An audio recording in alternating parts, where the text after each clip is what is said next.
नमस्कार and welcome to सोल्स्टियर news. Video games ने यूथ की लाइफ में एक मेजर रोल प्ले किया है। आइए इनकी हिस्ट्री के बारे में जानते हैं।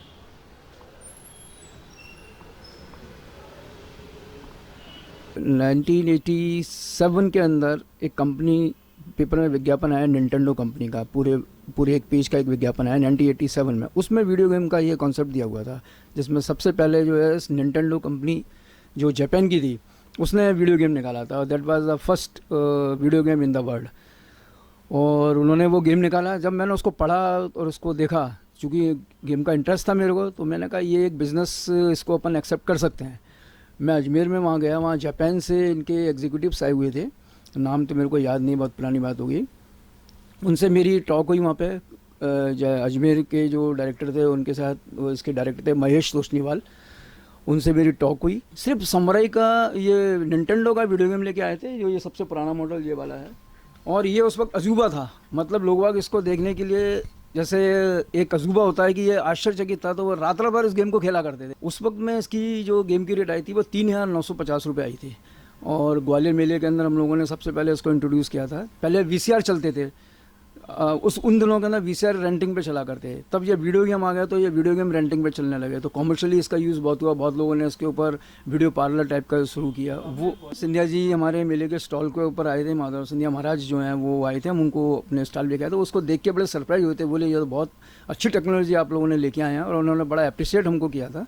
उनकी फ़ोटो भी मेले की जो है हमारे पास में आज भी सुरक्षित रखी हुई है। देखिए उस वक्त में क्या था कि गेम आते तो उनकी ग्राफिक बड़ी थोड़ी सी लो होती थी, क्योंकि वो 8 बाइट के ऊपर बनते थे, तो उनकी ग्राफिक बहुत सिंपल होती थी, बहुत लो होती थी। कोई टीवी भी उस वक्त में हाई रेजोल्यूशन के नहीं थे। फिर वो 32 बाइट का गेम आया, जिसको सेगा गेम बोलते थे, वो चला।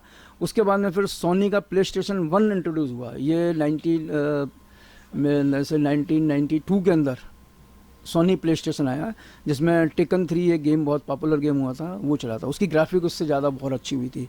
97 के बाद में वो जो निंटेंडो का जो ग्राफ था इंडिया के अंदर, वो थोड़ा नीचे जाने लगा, सोनी का ग्राफ ऊपर आने लगा। वजह यही कि उसमें गेम उन्होंने, जो निंटेंडो वाले थे जापानी थे वो, और वो उस पर फैमिली गेम निकालते थे। वो उनको ये इस टाइप से वायलेंट वाले गेम पसंद नहीं थे। बाकी गेम जाते थे वो मार दाड़ के आते थे, और ये फैमिलियर गेम निकालते थे जो बच्चों से डेवलपमेंट के लिए संबंधित हो। उनका मेन फोकस निंटेंडो का वो था, और आज भी उनका वही गेम है। और मार्केट के अंदर वो गेम नहीं चल पाए। मार्केट में चले मारदाड़, शूटिंग के गेम, ये सारे गेम फिर सोनी ने दिए। 2002 में फिर एक्सबॉक्स माइक्रोसॉफ्ट वालों ने निकाला। उनके पहले कंप्यूटर्स आते थे, फिर उन्होंने गेमिंग सोनी को देखते, फिर उन्होंने माइक्रोसॉफ्ट ने निकाला था।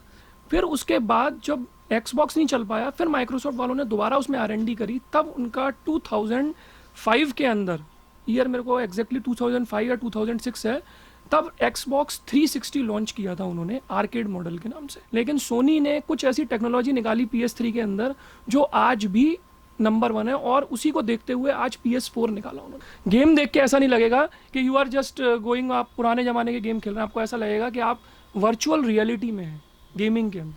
मतलब आपको खुद ऐसा लगेगा आप एक मूवी में बैठे हुए हैं, जो आप उस मूवी को प्ले कर रहे हैं। हाँ सर, ये अपना समुराई का निंटेंडो का 001 मॉडल आता था 1987 में। तब ये इस तरीके का हार्डवेयर हुआ करता था इसका। इसमें इसकी जो कार्ट्रेज हुआ करती थी, इसको अपन कार्ट्रेज बोल के, इसमें इसको इस तरीके से लगा के और इसको पुश करके, और यहाँ से इसका पावर ऑन करके टीवी से लगा के इसको अपन प्ले कर सकते थे इस तरीके से। ये आप मारियो चल रहा है इस तरीके से, ठीक है। ये सबसे पहला आता था। फिर उसके बाद आया माइक्रो जीनियस के नाम से, ये भी बहुत पॉपुलर गेम रहा। ये 95-97 में आ गया था। इसमें जो कार्ट्रेज लगती थी वो छोटी कर दी थी, कॉम्पैक्ट कर दिया था ये। इसको अपन निकालते थे इस तरीके से, और ऐसे लगती थी कार्ट्रेज। ये भी टीवी से कनेक्ट करके आप इस पर मारियो चलाते थे। फिर थोड़ी दिनों बाद फिर ये आया अपना 98 में प्ले स्टेशन 1। ये CD वाला गेम था। ये उस समय लोगों के लिए सबसे पहला नंबर 1 CD वाला था। इसमें CD लगती थी, इसको लोग बोलते थे CD। ये उस समय जब आया था, ये 15,990 रुपये का गेम था। ये आया था सबसे पहले, मतलब 2000 में PS2 में सबसे फर्स्ट मॉडल था। इसमें DVD लगती थी। DVD इसकी बटन दबाते थे, यहाँ से DVD निकलती थी, ट्रे। और इस मॉडल में उस समय 2000 में सबसे पहली चीज़ ये आई थी कि इसमें हार्ड डिस्क लगाने का एक स्लॉट आया था अलग से। मतलब आप हार्ड डिस्क में DVD से गेम लोड करके हार्ड डिस्क से गेम प्ले कर सकते थे। ये 2000 की बात है उस समय। तब इसकी प्राइस थी 25,000। फिर उसके बाद इस मॉडल को चेंज करके फिर मॉडल को कॉम्पैक्ट निकाला प्ले स्टेशन 2 का ये वाला। फिर उसके बाद जब इसके PS2 के बाद फिर एक स्लिम मॉडल आया, इसको PS2 स्लिम के नाम से बोला गया। ये आया, इसकी प्राइस चेंज करी, उसके बाद इसको डिसकंटिन्यू करके कंपनी ने फिर आपका प्ले स्टेशन 3 आया। ये आया था 2006 में लॉन्च किया था इसको, 2006 में किया था। उस वक्त इस प्लेयर के अंदर वो सब चीज़ें थी जो आज प्ले स्टेशन 4 में आ रही हैं। उस वक्त में इसमें सबसे पहली चीज़ ये थी कि ये ब्लूरे ड्राइव दी हुई थी, इसमें ब्लूरे डिस्क चलती थी जो सारे फॉर्मेट सपोर्ट करती थी, ब्लूरे ड्राइव। उसके बाद इसमें इनबिल्ट 320 GB की हार्ड डिस्क इसमें लग कर आई थी। उसके बाद इसमें आप नेट चला सकते थे, ब्लूटूथ था इसके अंदर, वाईफाई दिया हुआ था, आप मल्टीटास्किंग कर सकते थे, इंटरनेट चला सकते थे, गेम्स प्ले कर सकते थे, सब कुछ कर सकते थे इसी के अंदर। उस वक्त इसकी प्राइस थी 45,000 2006 के अंदर। फिर उसके बाद आपका आया प्ले स्टेशन 3 के बाद आया प्ले स्टेशन 4। इसका जो लॉन्च हुआ, प्ले स्टेशन के साथ में एक सबसे बड़ा प्लस ये रहता है कि वो हर 7 ईयर्स या 8 ईयर्स के अंदर अपना प्रोडक्ट अपग्रेड करती है। ये लॉन्च किया उन्होंने 2014 के अंदर। 2006 और 7 में PS3 आया था, 2014 में इन्होंने PS4 लॉन्च किया। ये 2014 में आया था। तब इसकी प्राइस भी उस वक्त 48 या 47 थी। इसमें ब्लूरे प्लेयर है, इसके अंदर वायरलेस कंट्रोलर है। इसका जो कंट्रोलर था, जो PS3 का कंट्रोलर था, वो भी वायरलेस था, उसमें भी ब्लूटूथ था। लेकिन इसके कंट्रोलर में क्या खास बात थी कि उसका जो ब्लूटूथ था वो केवल PS3 के ब्लूटूथ के साथ मैच करता था। इसके वायरलेस कंट्रोलर में क्या था कि ब्लूटूथ शेयरिंग दे दी। अगर आपके पास आज स्मार्ट टीवी है तो आप प्ले स्टेशन 4 के कंट्रोलर को अपने स्मार्ट टीवी से प्ले कर सकते हो ब्लूटूथ शेयरिंग के द्वारा। दूसरा, इसकी जो प्रोसेसर है वो PS3 से मच बेटर और अपग्रेडेड है। ग्राफिकली की अगर बात करें तो ये 4K रेजोल्यूशन को सपोर्ट करता है प्ले स्टेशन 4, और अभी तक का, आज तक का सबसे लेटेस्ट गेमिंग कंसोल है और सबसे ज़्यादा सेलेबल और सबसे ज़्यादा सेल होने वाला कंसोल है। ठीक है, इसके अंदर जो इंटरनेट की जो स्पीड है वो कंपैरेटिवली PS3 से बहुत मच बेटर फास्ट है। अगर आप इसमें नेट सर्फिंग करते हैं तो आप नेट सर्फिंग बहुत इजीली, जैसे आप ऐसा लगेगा जैसे आप कोई गेमिंग कंप्यूटर के ऊपर आप नेट सर्फिंग कर रहे हैं, वैसा इसमें चलेगा। दूसरा, इसमें आप नेट से कनेक्ट करके आप नेटफ्लिक्स, अमेज़ॉन प्राइम, वो सब आप अपनी इंजॉय कर सकते हैं। मतलब ये एक मल्टीटास्किंग गेमिंग कंसोल है। ये सिर्फ गेम कंसोल नहीं है, इसमें आप सब कुछ कर सकते हैं। अपन दूसरे ब्रांड में बात करें जो सोनी के साथ कंपटीशन में आया, वो अपना आया था माइक्रोसॉफ्ट। निंटेंडो तो वो तो आउटडेटेड हो गया था क्योंकि उसके गेमिंग वो इंडियन मार्केट में सर्वाइव नहीं कर पाया। केवल उसका एक मारियो और 001 जो मैंने आपको दिखाया था, बस वही मॉडल एक सर्वाइव किया था। उसके बाद माइक्रोसॉफ्ट ने अपने पैर रखे, तब 2005 में इन्होंने 360 लॉन्च किया था। 360 में PS3 के comparatively net connectivity, Bluetooth, wireless, लेकिन इसमें भी ब्लूरे प्लेयर इसमें भी नहीं था जो कि PS3 में था ब्लूरे प्लेयर। इसमें बस यही फैसिलिटी थी कि आप इसको वायरलेस नेट कनेक्ट कर सकते हो, वाईफाई दिया हुआ था, लेन के थ्रू था। गेमिंग जो थी वो आपकी HD गेमिंग चलती थी, फुल HD गेमिंग, और माइक्रोसॉफ्ट के जो भी एक्सक्लूसिव टाइटल्स होते थे वो आपके इसमें चलते थे। उस वक्त ये भी इतने का ही था जो इस प्राइस का जो अपना क्या कहते हैं प्ले स्टेशन 3 आया था, लगभग 45-44 का था। 2005 की बात कर रहा हूँ मैं ये। फिर उसके बाद 360 के बाद आपने देखा होगा ये आया है Xbox One। ये भी 2014 में लॉन्च हुआ था। मतलब सोनी और माइक्रोसॉफ्ट की बिल्कुल कंपटीशन बराबर से चल रहा है। तो ये Xbox One किया, ये इसके अंदर 1 में ब्लूरे टेक्नोलॉजी आई जो सोनी 2006 में दे चुका था ऑलरेडी, वो इसके अंदर आई, और इसमें वही नेट इंटरनेट। लेकिन ये मॉडल भी बहुत अच्छा रहा जिनको ऑनलाइन गेमिंग खेलनी है, जो सिर्फ ऑनलाइन और इंटरनेट से जो गेमिंग करते हैं, लाइक जैसे PUBG या आपको GTA 5 ऑनलाइन करना है, उसके लिए Xbox One is very much better console. इसमें 2014 में जब ये 2014 में जब ये आया तब इसकी प्राइस थी 42,000 Xbox One। और इसमें जो हार्ड ड्राइव थी, जब 360 में जो हार्ड ड्राइव थी वो आई थी 320 GB, और उस वक्त 2014 में जो हार्ड ड्राइव आई इसके अंदर वो 500 GB कंसोल के साथ आई। ये एक्चुअल में हाँ, ये सोनी वालों ने एक प्रोडक्ट लॉन्च किया था। सोनी के साथ साथ निंटेंडो ने भी एक प्रोडक्ट लॉन्च किया था। वो फिर जैसे मोबाइल का जब दौर आ गया था तो मोबाइल के ऊपर गेम आ गए थे, तो उस वक्त में निंटेंडो ने एक प्रोडक्ट लॉन्च किया, गेम बॉय। ये निंटेंडो का प्रोडक्ट था। इसी को देखते कि सोनी वालों ने फिर ये गेम निकाला, सोनी का प्ले स्टेशन, PSP जिसको बोलते थे। ये 96 के आसपास की बात है, 96 में ये था, 9,900 का था उस वक्त में, 9,900 का निकला था। इसके अंदर पीछे जो है गेम की CD लगती थी। ये यूएमडी इसमें लगती थी, और इसके अंदर जो है ये कैसेट लगते थे।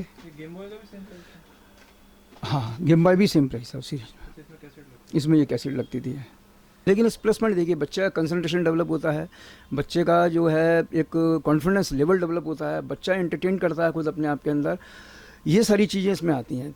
इसके अलावा इसमें कुछ गेम ऐसे होते हैं जो कि हेल्थ के हिसाब से बेटर होते हैं। जैसे कि इसमें एक गेम आता है, क्या नाम है इसका, कॉल ऑफ ड्यूटी। वो गेम एक ऐसा गेम है, उसमें टेक्निकल ये है कि वो गेम आई साइट के लिए बहुत अच्छा होता है। और अभी कुछ दिन पहले कॉन्फ्रेंस हुई थी अमेरिका के वगैरह में, यहाँ हमारे ग्वालियर के डॉक्टर पुनीत बसिन जी हैं, वो भी गए थे, तो उन्होंने वहाँ पे उस पेपर पढ़ा हुआ है, वो मेरे वहाँ लगा हुआ है कि वीडियो गेम खेलने से आई साइट डेवलप होती है। मेरे पास एक कस्टमर ऐसा आया था जो मैं आपको सही बात बता रहा हूँ कि मद्रास में शंकर नेत्रालय एक है, आई हॉस्पिटल है, वहाँ पे ग्वालियर के ये कोई सज्जन थे, वो अपने बच्चे का ट्रीटमेंट करा के आए थे वहाँ से। तो वहाँ के डॉक्टर ने उनको रिकमेंड किया था कि आप इनको एक कोई गेम का नाम बताया था, कॉल ऑफ ड्यूटी गेम था, और उसने प्रिस्क्रिप्शन करके दिया था, बोले आप वो इस गेम को बच्चे को खिलाइएगा। उनकी कोई आइज़ की कोई प्रॉब्लम थी, इससे मूवमेंट आइज़ का जो है वो प्रॉपर चले। वो मेरे पास आए और मुझे उन्होंने लैपटॉप ख़रीदा नया, और मुझे आके बोले मेरे को यही गेम चाहिए। तो मैंने जस्ट पूछा क्वायरी के लिए, मैंने कहा आप इसी गेम में क्यों पीछे लगे हो, कि आप यही गेम आपको चाहिए? बोले सर मैं एक्चुअल में क्या वहाँ गया था, वो शंकर नेत्रालय मद्रास में, वहाँ बच्चे का मैंने ट्रीटमेंट कराया, वहाँ मेरे को उन्होंने डॉक्टर ने बोला है कि इनको आप गेम खिलवाइएगा। शॉप के सामने बीएड कॉलेज हुआ करता था, वहाँ के प्रिंसिपल थे, उन्होंने आके ये बात मेरे को बताई कि हमने आपके हिसाब से बच्चे को वैसे ही पढ़ाया तो उस बच्चे के नंबर बढ़ गए। नंबर क्यों बढ़ गया, उसका रीज़न क्या था? रीज़न ये था कि बच्चे को जब आपने बोला कि आप पहले अपना होमवर्क करो और मैं आपको उसके अंदर 1 घंटा वीडियो गेम खेलने दूंगा, तो बच्चा जो होमवर्क करने में 2 घंटे लगाता था, जो कि इधर देख रहा है उधर देख रहा है, फिर वो होमवर्क कर रहा है, तो काम तो वो तो नहीं कर रहा है, लेकिन उसको वो टाइम फैला रहा है ज़्यादा। तो उसने कंसंट्रेटली, उसने कहा, उससे अट्रैक्शन लगा कि मेरे को वीडियो गेम खेलना है, तो उसने वही पढ़ाई को बड़े कंसंट्रेटली, उसने मन लगा के उसने 1 घंटे में वही पढ़ाई कर ली जो वो 3 घंटे वो बर्बाद करता था। तो वो उसने वो 2 घंटे उसने काहे के लिए सेव किए, मेरे को वीडियो गेम खेलना है। और उसके बाद में उसका परसेंटेज जो लेवल था वो भी ज़्यादा बढ़ के आया। वो ITM कॉलेज, वहाँ की माँ की बच्ची है वो, उसका नाम याद नहीं आ रहा है, उनके ब्रदर आए थे मेरे पास, वो बता रहे थे कि मेरी सिस्टर जो है इसके अंदर GTA 6 को डेवलप कर रही है, वो डेवलपिंग के अंदर है वो, और एक रेड डेड रिडेम्पशन 2 एक जगह में, वो उसके अंदर भी उसने काम किया है। कुछ बच्चे इसके अंदर अर्निंग कर रहे हैं, कुछ गेम खेलते हैं, उससे दे अर्न द मनी। ऐसे मेरे पास कुछ बच्चे आते हैं कि इन्होंने गेम में कंपटीशन में जीते और हमने 50,000 रुपये जीते, ऐसे भी आ रहे हैं। वो इंटरनेशनल लेवल के ऊपर कंपटीशन होता है। वो कैरियर, बिल्कुल ये कैरियर मोल्डेड है। इसमें जो आप ये जो सर्वर्स होते हैं ना, ये जो प्ले स्टेशन के जो अपन ऑनलाइन गेम्स खेलते हैं, जैसे पबजी हुआ या और भी बहुत सारे गेम्स हैं ऑनलाइन, उनके जो सर्वर्स हैं, तो कुछ बच्चे क्या करते हैं, उस सर्वर में जाके भी अर्निंग कर रहे हैं, बाकायदा उनकी स्टेजेस को क्लियर कराते हैं, जो भी उनका जो एक वर्क होता है वो उस वर्क को क्लियर करके उनको पर्टिकुलर उस पीरियड के पाउंड या डॉलर में उनको पेमेंट मिलती है। सर हमारे यहाँ पर, मेरे यहाँ पे गेमिंग प्रोडक्ट्स आपको सारे मिलेंगे A to Z, ठीक है। हमारे यहाँ पे आज भी 8 बिट गेम जो आता था, जो पहले चलता था, सुपर मारियो जो चलता था, वो हमारे यहाँ आज भी मिलेगा, बट उसका जो कंसोल का जो हार्डवेयर है वो चेंज हो गया है। और आज की डेट में जो सबसे लेटेस्ट यानी PS4 जो है वो भी हमारे पास अवेलेबल है। और CCTV में हम लोग, जो ब्रांड है हमारा CP+, उसके हम ऑथराइज चैनल पार्टनर हैं, वो भी हम लोग डील कर रहे हैं इसके साथ में।